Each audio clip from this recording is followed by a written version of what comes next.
वालेकुम सलाम। जी, कौन सा बात कर रहे हैं, कहाँ से? आरिफ महमूद भट्ट गुजरांवाला से। जी आरिफ साहब, क्या सवाल है जी?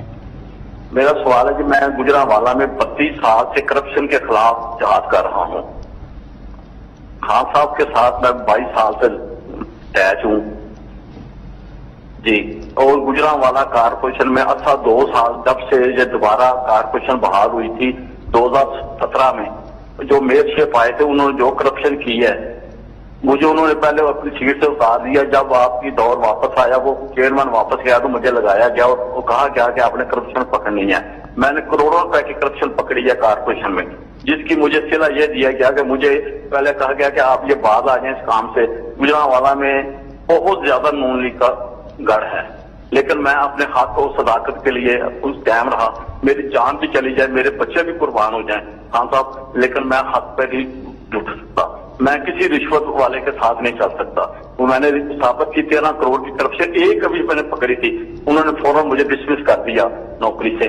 हालांकि मैंने हब फौरन पे हाईकोर्ट पे भी उन्होंने कहा कि इस पर कोई कसूर नहीं है, लेकिन इसका हाईकोर्ट के हुक्म के बावजूद मुझे जो गुजरांवाला के चीफ ऑफिसर तक करप्ट तरीन अमजद हुसैन टिल्लू, जिसने बिल्डिंग में अपना बिल्डिंग पेट्रोल और सब काम में करोड़ों की करप्शन की है, उसने मुझे डिसमिस कर दिया। ये तो मैं अभी मेरे ऑफिस आपको कांटेक्ट करेंगे और हम इसको पूरी तरह इन्वेस्टिगेट करेंगे कि आप जो कह रहे हैं और क्या ये वाकई सब कुछ ठीक है। पहले हम इन्वेस्टिगेट करते हैं और फिर एक्शन लेंगे। लेकिन मैं आप सबके लिए जो मेरे पाकिस्तानी आप ये देख रहे हैं, ये अपने ज़हन में डाल रहे हैं कि एक करप्ट माशरा तरक्की नहीं कर सकता। दुनिया के अंदर मैं ये बार बार एक चीज लोगों को समझाता हूं कि दुनिया में जो खुशहाल मुल्क है उसने करप्शन के ऊपर काबू पाई है, वहां कानून की बाला हुक्मरानी है, ताकत की हुक्मरानी नहीं है, कानून की हुक्मरानी है। कानून की हुक्मरानी होती है तो करप्शन खत्म होती है। देखें, एक होती है करप्शन छोटे लेवल पे। छोटे लेवल की करप्शन लोगों को तंग तो करती है, मुल्कों को तबाह नहीं करती। मुल्क को तबाह करती है जब प्राइम मिनिस्टर बैठ के करप्शन शुरू करता है और मेरे वजीर। जब हम शुरू करते हैं नीचे तक, हम किसी को करप्शन से नहीं रोक सकते। हम बल्कि क्योंकि हम जब करप्शन करते हैं, हम वो करप्शन के जो रोकने वाले इदारे हैं उनको पहले हम कमजोर करते हैं, क्योंकि हमने चोरी करनी होती है, वो फिर बाकी को किसी को भी नहीं पकड़ सकते। नतीजा ये होता है कि वो सारा मुल्क ही तबाह हो जाता है। ये एक जरूर मैं फिर दोहराता रहता हूं एक चीज। एक है पैनल बनाई है यूनाइटेड नेशंस के सेक्रेटरी जनरल ने, उसको कहते हैं फैक्ट आई पैनल। इस पैनल ने बड़ी मेहनत करके रिसर्च करके वो एक नतीजे आए हैं सामने, और वो आप ये समझ जाएं कि जो इनकी फाइंडिंग्स हैं वो बताती हैं कि गरीब मुल्क गरीब क्यों हैं। उस फाइंडिंग के मुताबिक गरीब मुल्क या डेवलपिंग वर्ल्ड से हर साल 1000 अरब डॉलर उधर से चोरी करके मनी लॉन्ड्रिंग होके ऑफशोर अकाउंट्स में और बड़ी बड़ी लंदन जैसी मेफेयर जैसी प्रॉपर्टीज में ये गरीब मुल्कों से पैसा जाता है वहां अमीर मुल्कों में। गरीब मुल्क गरीब होते जा रहे हैं, अमीर मुल्क अमीर होते जा रहे हैं। इनका चोरी का पैसा सारा उधर चला जाता है। जिस तरह जब अंग्रेज आया हिंदुस्तान में, तो मुगलों के दौर में हिंदुस्तान सुपर पावर समझी जाती थी दुनिया की। 24% दुनिया की जो दौलत थी वो हिंदुस्तान में थी। जो 24% दुनिया का जीडीपी हिंदुस्तान का था। जब वो अंग्रेज 200 साल के बाद छोड़ के गया तो हिंदुस्तान का 3% शेयर रह गया था दुनिया के जीडीपी में। सिर्फ 3% दौलत हिंदुस्तान की थी। बाकी जो इंग्लैंड था उसकी 24% हो गई थी। तो यहां से पैसा सारा जो चोरी करके लूट के उधर चला गया। अब यही करप्ट जो हुक्मरान है और जो उनके साथी हैं वो यही कर रहे हैं सारे गरीब मुल्कों से। हर साल पैसा चोरी होकर उनका अमीर मुल्कों में चला जाता है। जो नौकरियां यहां निकलनी होती है वो नौकरियां उधर होती हैं। ना यहां हम अपने लोगों को तालीम दे सकते हैं, ना इलाज करवा सकते हैं, क्योंकि पैसा चोरी। और फिर रुपए के ऊपर प्रेशर, क्योंकि डॉलर खरीद के बाहर भेजने होते हैं। तो जब डॉलर की कमी होती है रुपया गिरता है, रुपया गिरता सारी चीजें महंगी हो जाती हैं जो बाहर से आप इंपोर्ट करते हैं. तो ये कितना बड़ा अलमिया है. ये जो जंग है करप्शन के खिलाफ, ये पाकिस्तान की जंग है. ये असल में कानून की हुक्मरानी की जंग है. जो करप्शन इस वक्त जंग चल रही है हमारे मुल्क में, जो ताकतवर करप्ट लोग हैं वो अपने लिए एनआरओ मांग रहे हैं कि हमारे साथ कोई डील कर लो. जो जनरल मुशर्रफ ने की थी डील, वो मेरे से भी वही मांग रहे हैं. और वो सारा वक्त ब्लैकमेल करते हैं मुल्क को कि जी अगर आपने हमारे ऊपर हाथ डाला तो हम आपकी गवर्नमेंट गिरा देंगे. यही साउथ अफ्रीका के अंदर हुआ. उनके प्रेसिडेंट ने करप्शन की, उसका नाम ज़ूमा था. ज़ूमा के ऊपर उन्होंने हाथ डालने की कोशिश की साउथ अफ्रीका की गवर्नमेंट ने. उन्होंने सड़कों में उसने लोग निकाल लिए, मुजाहरे शुरू हो गए और वो गवर्नमेंट पीछे हट गई. यही याद रखें कि एक ताकतवर और कमजोर और गरीब और अमीर मुल्क में फर्क ही है. किसी वेस्टर्न डेमोक्रेसी के अंदर किसी की जरूरत नहीं है कि अगर उसके ऊपर करप्शन का एलिगेशन है प्राइम मिनिस्टर पे, उसके वजीरों पे, वो ये नहीं कह सकता कि जी मैं जवाब ही नहीं दूंगा, आप कौन होते हैं, मेरे ऊपर सियासी इंतकामी कार्रवाई हो रही है. उनको जवाब देना पड़ता है. और यही फर्क है वहां. और यही हम पाकिस्तान की फ्यूचर की जंग लड़ रहे हैं, अपने आने वाली नस्लों की.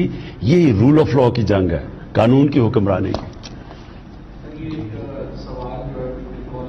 बिजी हैं तो ये कश्मीर से बड़ा मैं समझता हूँ इम्पोर्टेंट इन्होंने किया है, क्योंकि हमारे साथ भी पाकिस्तान में भी यही हुआ था. आज़ाद कश्मीर कानून साज असम्बली ने 28 मई 2021 को एक काला कानून पास किया है जिसके तहत आर्जी, कॉन्ट्रैक्ट और एडहॉक भर्तियां बगैर टेस्ट और इंटरव्यू जो अपने दौर में इन्होंने लोग भर्ती किए हैं उनको ग्रेड 1 से लेके ग्रेड 18 तक उन्हें मुस्तकिल कर दिया, जिस पर रियासती अवाम फिक्रमंद है. यानी लोगों को एडहॉक भर्ती किया और अब जाते जाते उन सबको कंफर्म कर दिया, जैसे कि यहां पे भी आपको पता है सर ऐसे ही इन्होंने. देखिए ये कौम के लिए इदारे क्यों तबाह हुए हैं पाकिस्तान के. यही पीटीवी था. एक वक्त पे हिंदुस्तान में पाकिस्तान का पीटीवी देखा जाता था. ये पीआईए था जो दुनिया की टॉप एयरलाइन मानी जाती थी. हमारा ये जो वापडा था, ये जाके बाहर कॉन्ट्रैक्ट्स करते थे पाकिस्तान से. हमारा जो नेस्पाक था वो मिडल ईस्ट में जाके कॉन्ट्रैक्ट्स करता था. तो हमारे आहिस्ता आहिस्ता ये इतने बड़े इदारे क्यों तबाह हुए. सारों के अंदर सियासी भर्तियां करके, सिफारिशों को डाल के ऐसी इन्होंने बुरे हालात किए हैं इदारों के कि आप ये देखें कि जो पेंशन्स हैं आप इदारों की वो इतनी बढ़ गई हैं कि वो तकरीबन जो बजट होता है उसमें ज्यादातर पेंशन में चला जाता है. तो ना कोई डेवलप कर सकता है, ना इदारा आगे बढ़ सकता है, ना जिस काम के लिए वो इदारा बना होता है ना वो काम पूरा कर सकता है. अब ये आजाद कश्मीर में जो किया इन्होंने, ये क्या किया होगा कि मैंने अगर इलेक्शन जीतना है, मैंने अपने लोग भर दिए जी अच्छा जी मैं आपको नौकरियां दे दूंगा. मैंने अपनी इलेक्शन जीतने के लोगों की भर्ती करवा दी, मुल्क को मैंने तबाह करवा दिया. यानी मुल्क को सारे ये जो इदारे थे, स्टील मिल की मैं आपको मिसाल देता हूं. स्टील मिल 2008 में 8 अरब रुपया का नफा था स्टील मिल में, जो पड़ा हुआ था स्टील मिल में. आई पीपल्स पार्टी की गवर्नमेंट, वही स्टील मिल इन्होंने पहले गलत भर्तियां कराई, फिर उन्होंने करप्शन की. वही स्टील मिल 5 साल 6 साल के बाद बंद हो गई और 300 अरब रुपए का उसके ऊपर खसारा हो गया और आज भी बंद पड़ी हुई है. इसी तरह पीआईए जैसी 2008 में ये पीपल्स पार्टी की हुकूमत आई, इन्होंने जो सिफारिशी में जो लोगों को निकाला गया था, जो इनके सिफारिशों को सबको वापस भर्ती किया. उनकी जब सैलरीज आई वही पीआईए नुकसान के अंदर चला गया. तो देखें, या हमने मुल्क को चलाना है एक अमानत रख के, या फिर हमने अपनी 5 साल की सियासत चमकाने के लिए, अपने फायदा करवाने के लिए मुल्क को तबाह करना है. तो ये बिल्कुल फवाद चौधरी ठीक कह रहे हैं. ये सिर्फ और सिर्फ सियासी तौर पर भर्तियां की गई और ये इंशाल्लाह अब हमारी गवर्नमेंट आई है, इनको हम सबको रिव्यू करेंगे. जी हमारे साथ अगले कॉलर. अस्सलाम वालेकुम जी.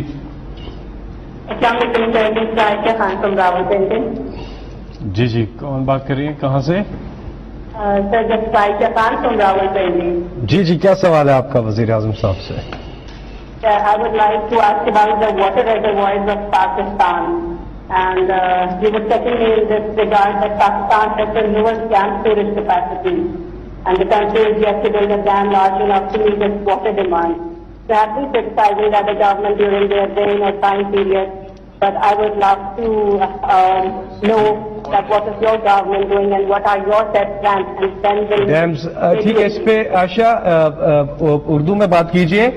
दूसरी चीज ये कि डैम्स के हवाले से अभी थोड़ी देर पहले बात हो चुकी है, कोई और अगर आपका सवाल है तो बताइएगा। नहीं, डैम्स का मैं सिर्फ आपके लिए आयशा मैं आपको बता दूं, 50 साल में पाकिस्तान में बड़ी डैम्स बनाई नहीं गई, जिसका बहुत बड़ा में नुकसान हो। मैं आपको पहले समझेंगे डैम्स क्यों जरूरत है पाकिस्तान में। अगर पाकिस्तान में सारा साल बारिश होती रहती ना, जिस तरह के यूरोपियन ममालिक में होती है, तो आपको डैम की जरूरत नहीं है, क्योंकि पानी इतना है, सारा साल पानी आता रहे तो आपको रोकने की जरूरत नहीं है। पाकिस्तान में 3 या ज्यादा से ज्यादा 4, लेकिन 3 महीने में हमारा दरियाओं में सारा पानी आता है। ग्लेशियर पिघलते हैं उधर से, और फिर ये जो हमारी बरसात में बारिश होती है इससे। अब उसके अलावा पाकिस्तान में जो सर्दियां हैं उसके अंदर हमारे पास पानी की किल्लत हो जाती है। डैम्स इसलिए बनाते हैं कि आप जब ये पानी ज्यादा आता है तो इसको हम डैम्स में रोक लें, और इस पानी को फिर हम इस्तेमाल करें सर्दियों के अंदर अपनी फसलों के लिए, जब हमारे पास पानी की कमी है, बारिश कम होती है। इसलिए जो मुल्क के अंदर इसी तरह की सीजनल पानी आता है दरियाओं में, जिस तरह चाइना है, तो वो सारों ने डैम्स बनाई हुई हैं। हमने 50 साल पहले 2 बड़ी डैम्स बनाई थी, उसके बाद हमने कोई डैम्स बनाई नहीं इस मुल्क में। चाइना ने जितनी हमारी 2 तरबेला और मंगला बड़ी डैम्स है, चाइना के पास 5000 बड़ी डैम्स हैं। टोटल उनकी डैम्स 80,000 है, लेकिन 5000 बड़ी डैम्स बनाई हैं उन्होंने, वही पानी रोकने के लिए। और इसलिए ही वो 1.25 अरब लोगों को अनाज दे सकते हैं, उनके पास कैपेसिटी है, क्योंकि वो पानी उन्होंने पानी अपना बचा लिया है। अब हम 10 नई डैम्स बना रहे हैं। 10 सालों में इंशाअल्लाह पाकिस्तान में 10 डैम्स होंगी, जिसमें 2 बड़ी डैम्स हैं, बाशा और दासू डैम। इससे जो पानी हम बचाएंगे, आप ये सोचें कि जितना अभी हमारे पास पानी है, इससे दुगना पानी हमारे पास आ जाएगा। और वो हमें पानी की इसलिए जरूरत है कि हमारी आबादी तेजी से बढ़ रही है। पाकिस्तान तो अनाज दुनिया को बेचता था, आज हमें गंदम दुनिया से इंपोर्ट करनी पड़ती है। पिछली बारी हमारी गंदम की प्रोडक्शन पाकिस्तान की तारीख की सबसे ज्यादा हुई, हमारी चावल की प्रोडक्शन पाकिस्तान की तारीख में सबसे ज्यादा हुई, हमारी मकई की पाकिस्तान में सबसे ज्यादा हुई। उसके बावजूद हमें इंपोर्ट करनी पड़ी है गंदम। 40 लाख टन गंदम हमने इंपोर्ट किया है। और जब बाहर से हम चीजें मंगवाते हैं, हमारा डॉलर भी खर्च होता है, हमारे वो, और बाहर अगर महंगी हो तो वो यहां महंगाई भी हो जाती है। इसलिए अब हमें सोचना पड़ेगा कि आगे हमारी बढ़ती हुई आबादी को हमने कैसे उनके लिए अनाज पूरा करना है। उसके लिए डैम्स बहुत जरूरी है। और ये जो डैम्स हम जब 10 सालों में 10 डैम्स बन रही हैं, इनसे फायदा ये होगा कि जितना अभी हमारे पास पानी है, इंशाल्लाह इससे दुगना पानी हो जाएगा हमारे किसानों के लिए। जी, अगले कॉलर से हम बात करेंगे। अस्सलाम वालेकुम जी। अस्सलाम वालेकुम जी, वालेकुम सलाम जी। कौन बात कर रही हैं? जी, मैं हिरा तारिक बात कर रही हूँ अटक सिटी से। जी जी सर, मैं सऊदी अकामा होल्डर हूँ। हम पिछले 1 साल से पाकिस्तान में स्टक हैं due to suspension of flight. जो ओनली ऑप्शन जो अवेलेबल है हमें इस वक्त वो क्वारंटीन की है थ्रू थर्ड कंट्री, जो कि हाईली एक्सपेंसिव है। अभी आपसे रिक्वेस्ट है कि आपके पर्सनल रिलेशन भी हैं सऊदीया के साथ, वो आपका बहुत रिगार्ड भी करते हैं, तो उनसे बात की जाए कि अगर अफगानिस्तान जैसी कंट्री के लिए डायरेक्ट फ्लाइट्स ओपन हैं और हम लोगों ने रिकमेंडेड डोजेस भी लगा ली हैं वैक्सीन की, तो उन लोगों ने अभी तक फ्लाइट्स हमारे लिए क्यों ओपन नहीं की हैं? अब बच्चों के स्कूल्स भी खुल गए हैं, ऑफिसेज भी खुल गए हैं, और अब हमारे लिए बहुत परेशानी हो रही है। और हम जैसी बहुत सी फैमिलीज यहाँ स्टक हैं पाकिस्तान में। जी, मुझे इसका पूरी तरह इल्म है। मैंने अभी जो सऊदी एम्बेसडर आए थे, सऊदी फॉरेन मिनिस्टर आए थे, उनसे मैंने पूरी तफसील में बात की और मैंने पैगाम दिया शेख मोहम्मद के लिए कि हमारे बहुत ज्यादा लोग मुतासर हुए हैं, तो उनके लिए उनके जो भी मसले मसाइल और भी मसले मसाइल थे फ्लाइट्स के अलावा, तो उन्होंने मुझे श्योरिटी तो दी है कि वो जब वो वापस उन्होंने जाना था तो उन्होंने श्योरिटी दी थी कि वो इंशाल्लाह ये हमारा मसला हल करेंगे। जी, आप कॉल कर रहे हैं 051-922-4900 पे। अगले कॉल है हमारे साथ। जी, अस्सलाम वालेकुम। जी अस्सलाम वालेकुम। जी जी, कौन साहब? ये राजा साबिर बात कर रहा हूँ इस्लामाबाद से। जी जी, क्या सवाल है आपका? जी, वज़ीर आज़म साहब से। मेरे प्राइम मिनिस्टर साहब से छोटे छोटे से 2 अवामी जगह के सवाल हैं। ایک تو حالیہ بجٹ میں گاڑی کی قیمت میں کمی کی گئی تھی، جس سے عوام کو ابھی تک کوئی فائدہ نہیں منتقل ہو سکا، کیونکہ خطے میں سب سے مہنگی گاڑی جو ہے وہ پاکستان میں فروخت کی جا رہی ہے اور گاڑی کی روسیٹی بھی نہیں ہے۔ اصل رقم دینے کے بعد بھی ابھی تک بھی آن پہ گاڑی مل رہی ہے، جبکہ اصل قیمت پہ نہیں مل رہی۔ اس پہ ذرا وزیر صاحب بتائیے گا۔ اور دوسرا سوال میرا یہ ہے کہ پاکستان سے بینک کے ذریعے علاج اور پڑھائی کے علاوہ کوئی رقم بیرون ملک میں منتقل نہیں ہو رہی۔ کوئی پراپرٹی یا کاروبار کرنا چاہتا ہے تو بینک تعاون نہیں چاہتا، جس کے لیے لوگوں کو غلط راستہ استعمال کرنا پڑتا ہے۔ آپ خود کہتے ہیں جو جائز رائڈر ہیں، جو ٹیکس پیئر ہیں، وہ کاروبار کر سکتے ہیں۔ اس بارے میں بھی اسٹیٹ بینک اور ایف بی آر کے چیئرمین سے ہدایت دی کیا ہے، تو جو جائز کام کرنا چاہتے ہیں اس کے بعد اپنا کاروبار پیسہ انویسٹ کرنا چاہتے ہیں، اس پہ میرا تفصیل عوام آپ سے جاننا چاہتے ہیں۔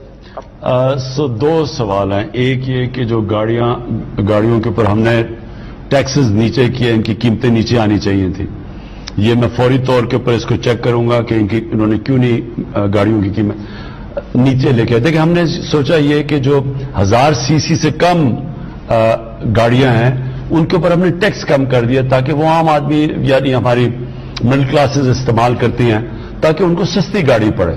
تو ایک تو ہم نے یہ کیا تھا اور یہ میں اب چیک کروں گا۔ آپ نے کہا آن کا مسئلہ یہ ہوا تھا کہ ڈیمانڈ ایک دم ہماری گاڑیوں کی اتنی زیادہ بڑھ گئی اور اس کی وجہ سے یہ جو اوپر یہ چارج کرتے ہیں، اس کے اوپر بھی میں ابھی چیک کروں گا کہ کیا وجہ ہے کہ ہم نے اس کے اوپر بھی ایک حماد اس کا جواب دیں گے۔ وزیر اعظم صاحب، جو ہم نے گاڑیوں پر ٹیکسز کم کیے ہیں، گاڑیوں کے مینوفیکچررز نے تو اتنے ہی آگے قیمتیں نوٹیفائی کر دی ہیں نیچے، لیکن یہ جو بتا رہے ہیں وہ آن کی بات کر رہے ہیں، اور اس وقت مارکیٹ میں جتنی سپلائی ہے گاڑی کی اس سے کہیں زیادہ مانگ ہے، اور ایک یہ بلیک مارکیٹنگ کا ایک مینس ہے جو آیا ہوا ہے۔ اس میں بھی ہم نے پچھلے سال ایک قدم یہ اٹھایا تھا جس سے کچھ فرق بھی پڑا کہ اگر آپ 6 مہینے کے اندر ہی نئی گاڑی لے کے آگے بیچتے ہیں کسی اور کو تو آپ کو ایک ٹیکس دینا پڑتا ہے جو 1,00,000 1,50,000 روپیہ، اس سے کچھ آن کی شرح میں کمی آئی ہے۔ لیکن اچھی خبر یہ ہے کہ بڑی تیزی کے ساتھ ہمارے کار مینوفیکچررز اس ڈیمانڈ کے نتیجے میں اپنی سپلائی بڑھا رہے ہیں۔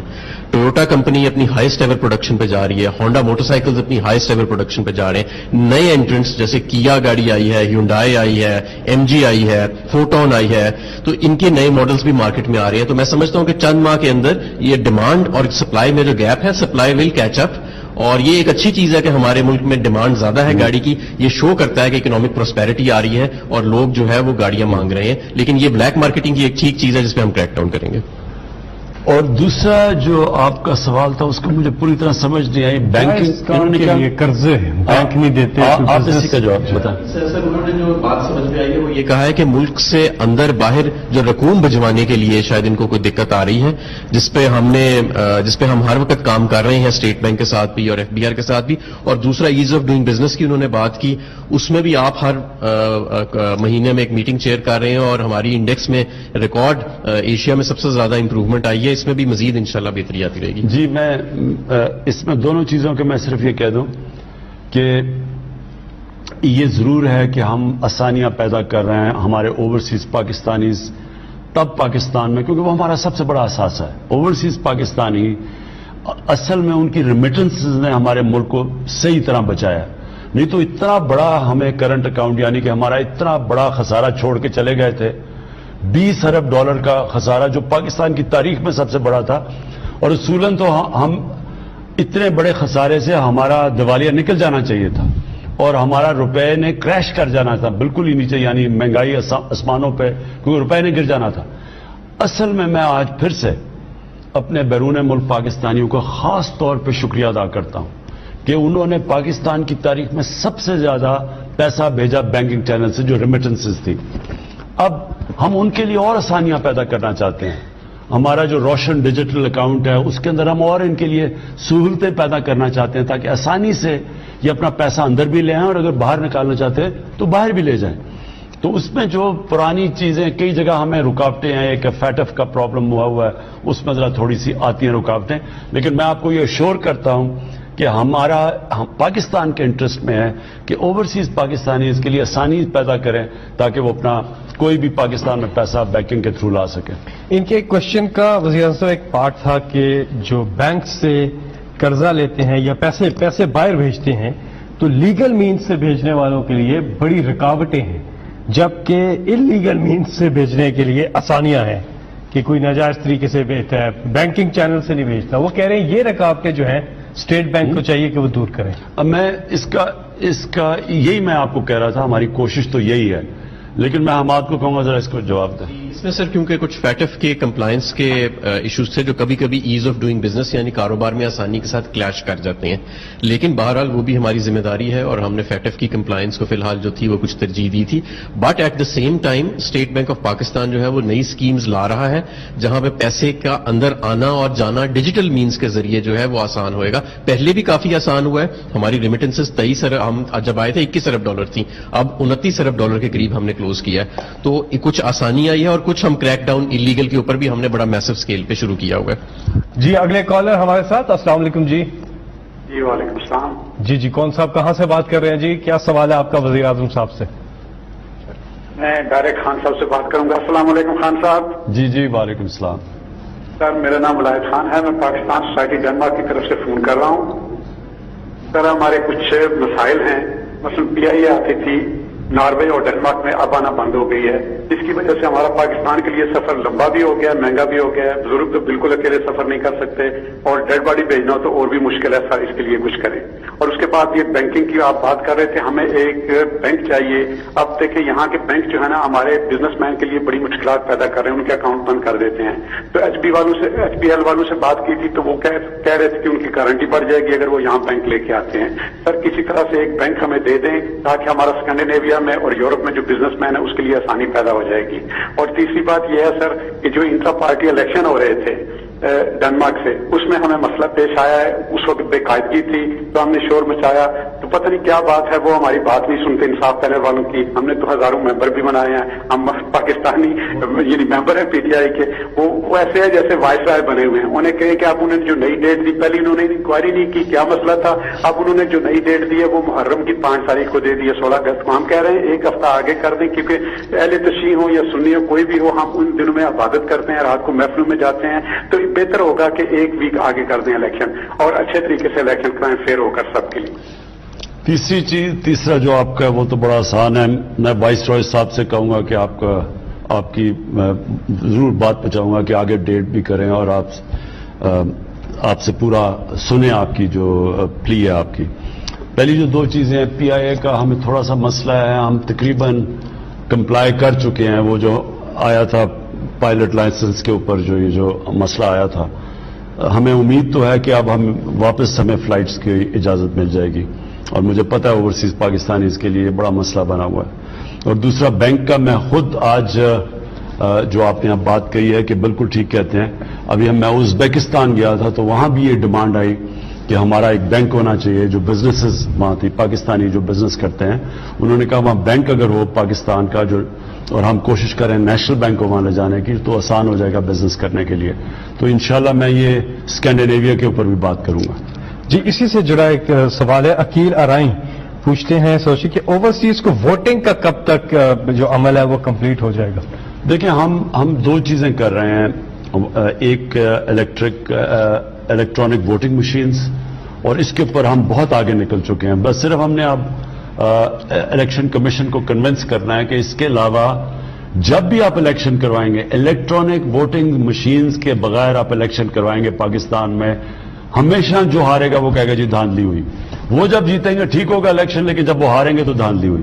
اس لیے ایک ہی اس کا راستہ, تو ایک تو وہ ہے, اور دوسرا جو ہمارا 90 لاکھ اوورسیز پاکستانی ہے, اس کا ماڈرن ٹیکنالوجی کا استعمال کرتے ہوئے ہماری کوشش یہ ہے کہ ای ووٹنگ کروائیں. اب اس کے اوپر ٹرائلز کر رہے ہیں. ہمارے نادرا کے ہیڈ آئے ہوئے ہیں طارق ملک, ان کے اندر بڑی اس چیز میں وہ صلاحیت رکھتے ہیں کہ وہ کون سا سسٹم ہم ڈیولپ کریں تاکہ ای ووٹنگ ہو سکے. اگر ای ووٹنگ نہ بھی ہوئی تو ہم نے پوسٹل بیلٹ تو ضرور کروانی ہے. اوورسیز پاکستانیز کو ہم نے ضرور, وہ اتنا بڑا ہمارا ملک کا اثاثہ ہے, اس کو ضرور ہم نے دائرے میں لے کے آنا ہے الیکشنز کے. یہاں پہ ہم ایک چھوٹا سا وقفہ لیں گے اور اس کے بعد پھر واپس آنا.